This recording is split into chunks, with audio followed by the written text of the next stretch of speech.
students, today we are going to discuss about Newton's first law of motion.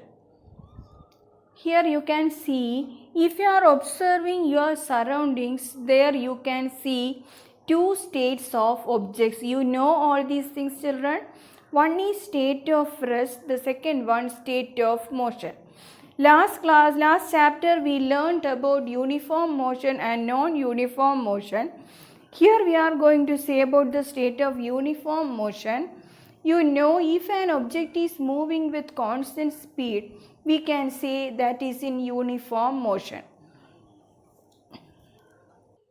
Last class we discussed about balanced forces and unbalanced forces. You know, if an object is at rest, balanced forces are acting on that object. If you want to change the state of that object, what you have to do? You have to apply a force on that.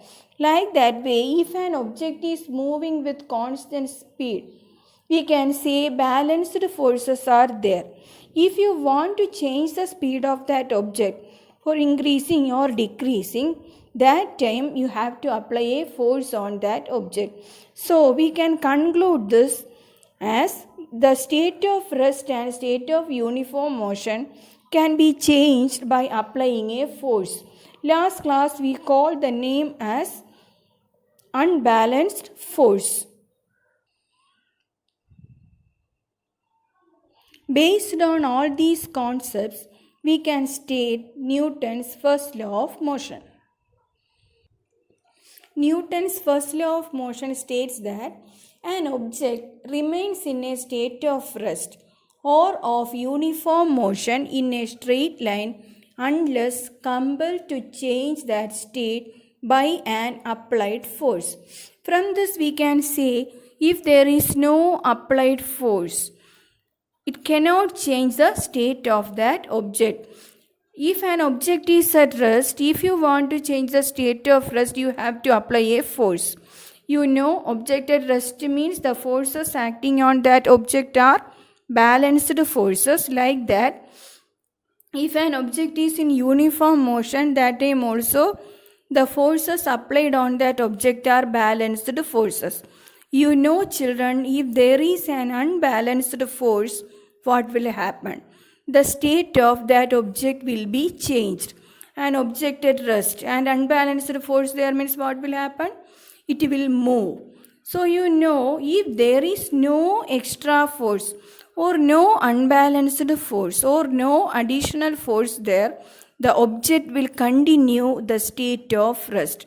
Like that way, object is moving with constant speed, you know, uniform motion. If you want to change the speed of that object, there must be an unbalanced force.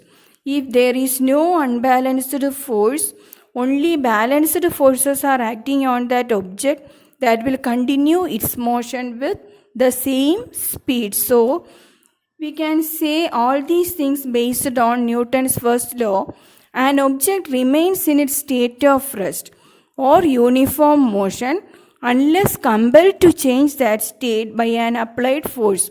If there is no other forces acting on that object, that will continue its same state.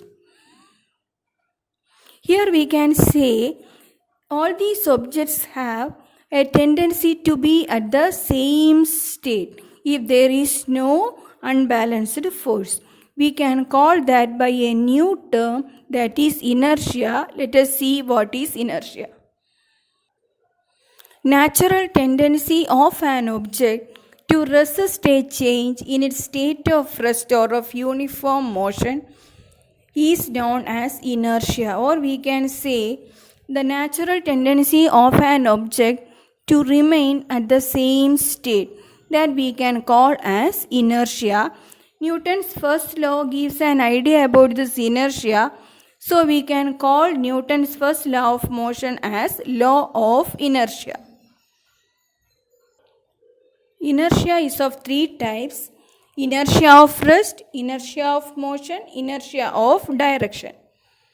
Inertia of rest, the natural tendency of an object to remain at the state of rest or to resist a change in its state of rest is known as inertia of rest. Inertia of motion, if an object is in motion, it has a tendency to continue that motion. That is known as inertia of motion.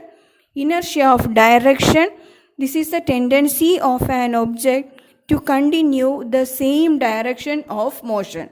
That is known as inertia of direction.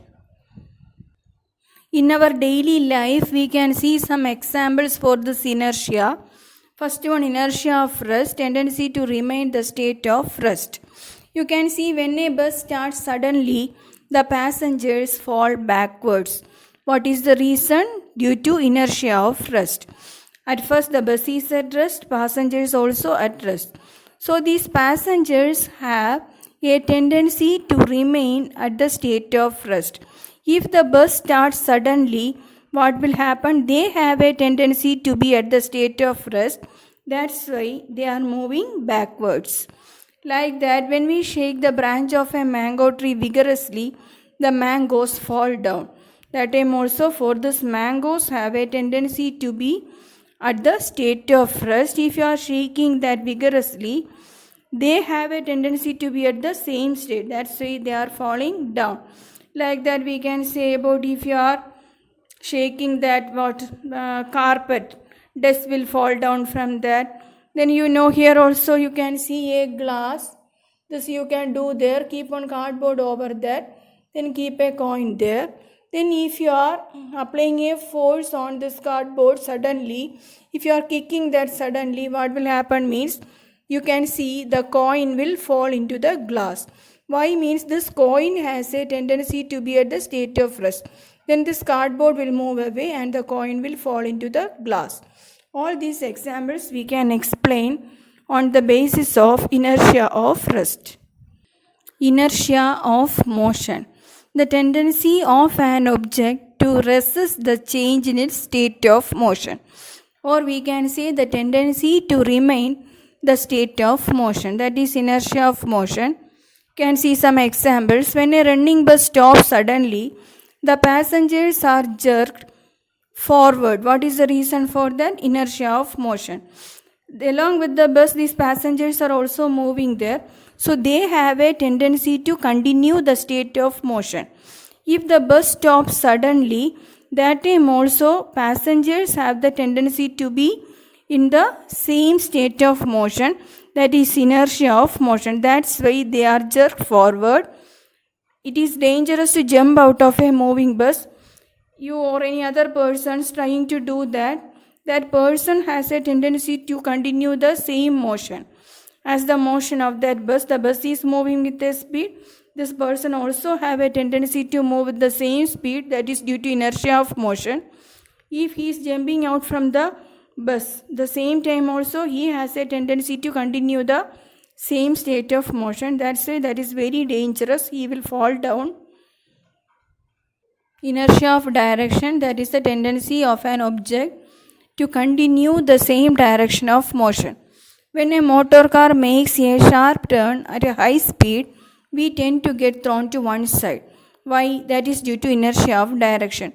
We have a tendency to continue the same direction of motion. That is due to inertia of direction. That's why if the car makes a turn there, that is turning there, that time we have a tendency to get thrown to one side. Last year you learned a push or pull is called force. From this Newton's first law of motion, we can define force. That is the significance of Newton's first law that could define force. So what is force? Force is something which tends to change the state of rest or state of uniform motion of an object. Children, if an object is at rest or in uniform motion, if you want to change the state, you have to apply a force. That is unbalanced force. No need to say unbalanced all time. We are saying the force which is changing state of rest or state of uniform motion as unbalanced force. So force is something which tends to change the state of rest or state of uniform motion of an object. By applying force, we can change the state of rest of an object. Like that way, by applying force, we can change the speed of an object. That means it is an influence that makes acceleration or retardation on an object. If the speed is increasing, we can say acceleration is there. If the speed is decreasing, we can say retardation is there. All these are due to the effects of force. In next class, we will discuss about Newton's second law of motion.